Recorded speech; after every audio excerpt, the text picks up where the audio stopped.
The people who are criticizing this album by saying that it's not poetic enough. Have you ever heard Stay, Stay, Stay?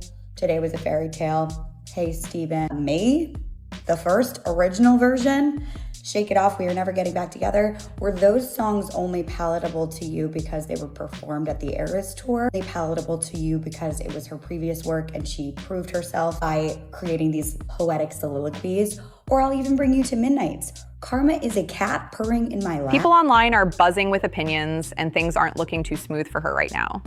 The internet is absolutely flooded with takes about Taylor Swift's new album, The Life of a Showgirl, and wow, people are seriously divided on this one. Every corner of social media has something to say, and the reactions are all over the place. From what's being seen online, fans are going through every lyric, every visual, every hidden meaning, and the debates are getting intense. Hardcore Swifties are standing their ground, defending Taylor like their lives depend on it. Others seem totally unsure, saying they're still processing the sound and vibe of this new era. And then there are the critics, being straight up ruthless with their reviews. Rap? Because it loves me? Bejeweled? The entire song?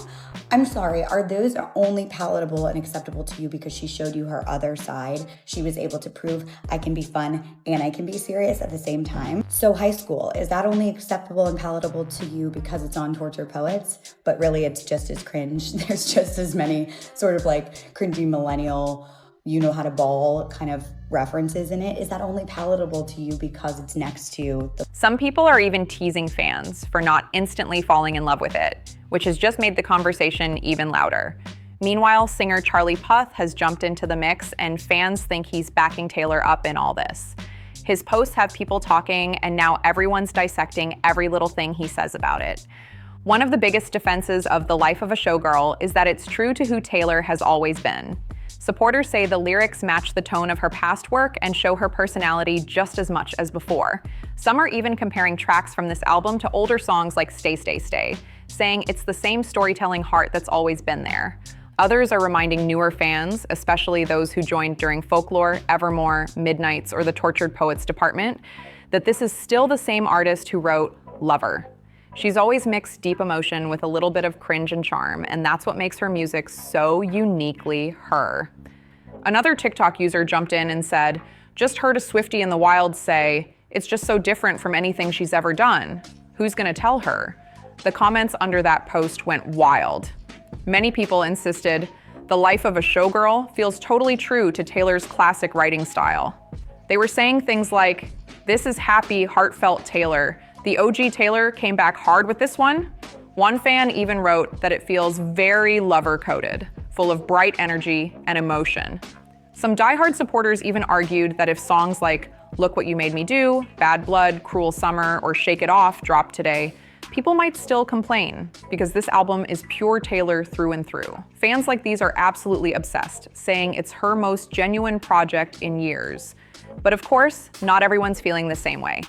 A few longtime listeners confessed online that while they adore Taylor, this particular album just didn't hit for them. Tell me why I thought we were going to get pop perfection from this album, and instead we just get mid-tempo mediocrity. I think the very little branding we got leading up to the release of this album was also possibly a little misleading because I thought it was going to be flashy and Vegas and showgirl, like in the title of the album, but everything just sounds the same. There's nothing that's groundbreaking. I will say I do like Actually Romantic. I saved that and I probably will go back and listen to that, but everything else is a skip. Their reactions were blunt and honest, no sugarcoating.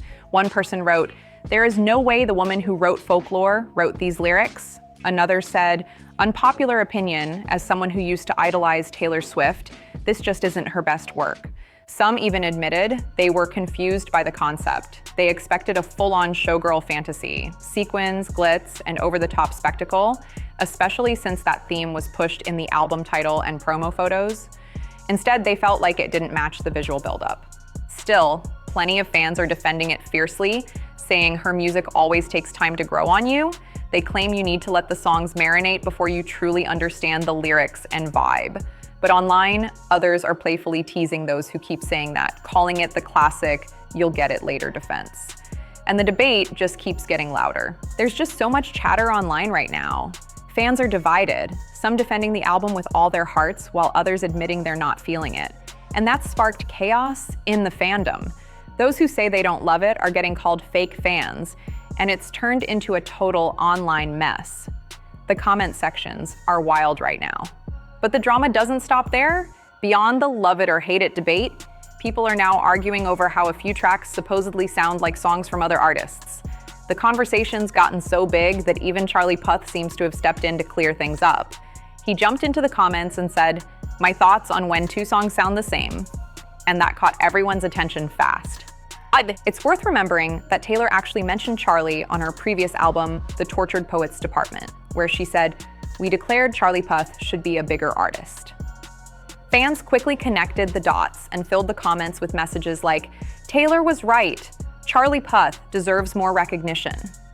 My favorite thing about this whole Taylor Swift's new album discourse is the Taylor Swift fans that don't know what to do with themselves because they don't like it. Like, they feel like they're sinning. I don't know what spell she has these people under, but I keep seeing videos of girls being like, okay, maybe on my 5th listen, in the car, on my lunch break, on the way to get a coffee, I'll like the album. Maybe if I like go on Genius and I memorize all the lyrics and then I listen to it again, then I'll like it and understand it. Baby, that's not letting an album marinate. That moment had people thinking, maybe Charlie's subtle defense of Taylor isn't random at all. Of course, when Charlie's name got involved, another familiar topic resurfaced: the Olivia Rodrigo situation. Some fans couldn't help but bring it up again, hinting that there might still be some quiet tension between Olivia and Taylor. The talk stems from when Olivia had to give Taylor credit on her hit Deja Vu a while back. That whole situation is still fresh in people's minds, so now it's being pulled back into the spotlight as fans debate whether history is repeating itself. This whole round of drama kicked off when fans remembered that Olivia Rodrigo had to add Taylor Swift, Jack Antonoff, and St. Vincent as co-writers on Deja Vu. That happened because of the song's similarities to Taylor's hit Cruel Summer. Fans believe the reason behind it was simple. Olivia had openly said she was inspired by Taylor while creating the track. In an episode of Rolling Stone's The Breakdown, Olivia talked about it herself, saying, "I love Cruel Summer. That's one of my favorite songs ever. I love the yelly vocal in it, the harmonized yells she does. I feel like they're super electric and moving. So I wanted to do something like that." That comment ended up leading to the credit change, which sparked a massive conversation about influence versus copying. Now, people online are flipping the conversation, claiming Taylor might be in a similar situation. Fans are pointing out supposed resemblances between her Life of a Showgirl tracks and songs from other artists, saying it feels like history repeating itself. That's a commitment that I think is concerning. That's giving Stockholm Syndrome. That's giving, immersive experience. I'm scared for you. And then there are the ones that are like pretending to like it. I mean, maybe they genuinely do, but I think she's got y'all under spells because they'll be mouthing the words, like they'll be like, with the song playing in the background, and the caption will be something like, "Y'all just don't get it. This is the best thing my ears have ever heard." And I'm listening to the sound over and over on TikTok, and I'm like, girl. The debate got so loud that many believe that's why Charlie Puth spoke up with his post about how just because two songs sound similar doesn't mean they're the same. Of course, that only fueled the back and forth even more. Olivia fans were quick to jump in saying, "Wait, isn't that exactly what Olivia did with Taylor?" But others are arguing that the situations are totally different. Taylor never admitted to using anyone else's work as direct inspiration, so she wouldn't need to give anyone credit. The arguments keep going in circles, and the fandoms are definitely clashing over who's in the right, and while that debate keeps spinning, another one has started. Fans are now trying to decode who the songs on The Life of a Showgirl are actually about. Theories range from tracks hinting at old breakups, to songs about complicated family bonds, to even a few that people believe have romantic undertones. It's turned into a full-blown guessing game, and no one can stop talking about it. Fans have been going wild trying to figure out who Taylor's new songs might be about. The track, Actually Romantic, has already sparked theories that it could be inspired by Charli XCX, but that's just the beginning. When it comes to father figure, the fan theories get even deeper. Some believe it's not about a person at all, but a metaphor tied to the moment her masters were sold, interpreting the song as a reflection of feeling betrayed by someone she once saw as a mentor or protector. People online think that lines up with her past with Scott Borchetta, suggesting the track could even be written from his perspective. That's just a rumor, but fans say it kind of fits. Then there's Canceled, another track everyone's dissecting like detectives.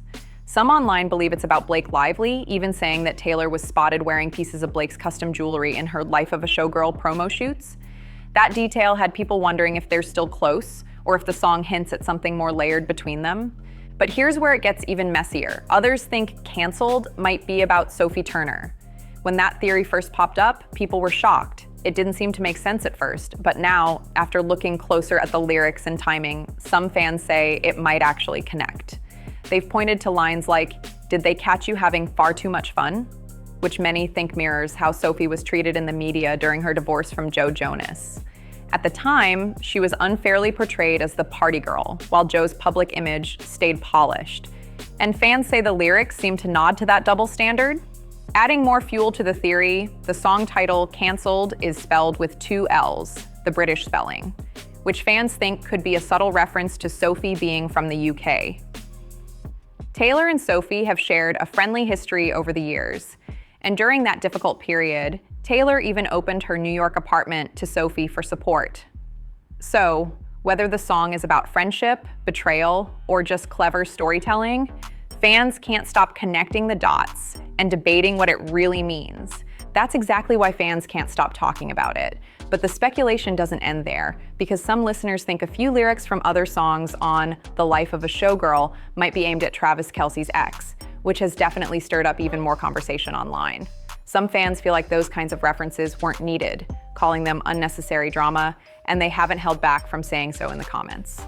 The discussions have been nonstop, with everyone analyzing lines and comparing them to real-life events. Ever since the album dropped, the internet's been split right down the middle.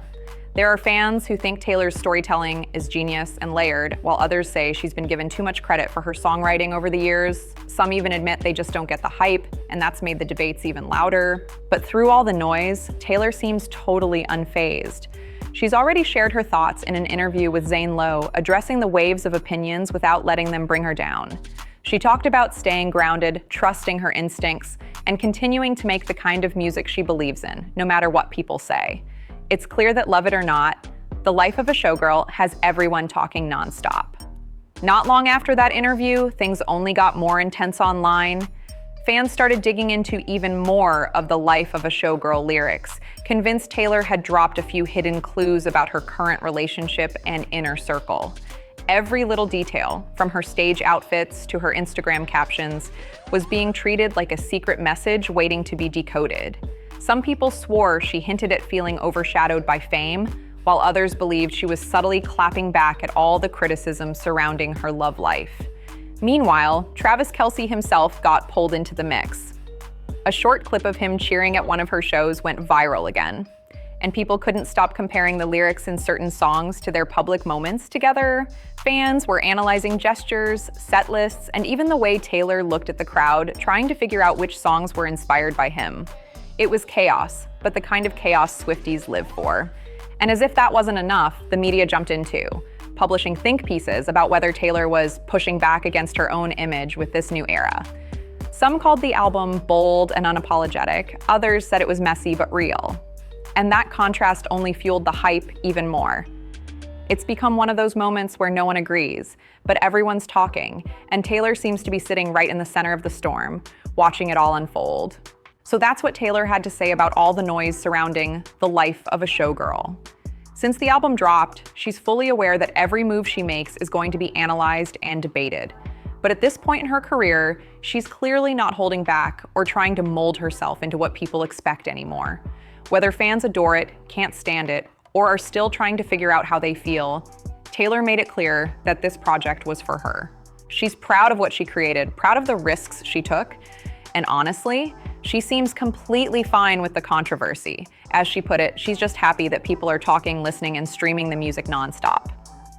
To her, that's a win, because conversation means connection, and connection is what her art has always been about.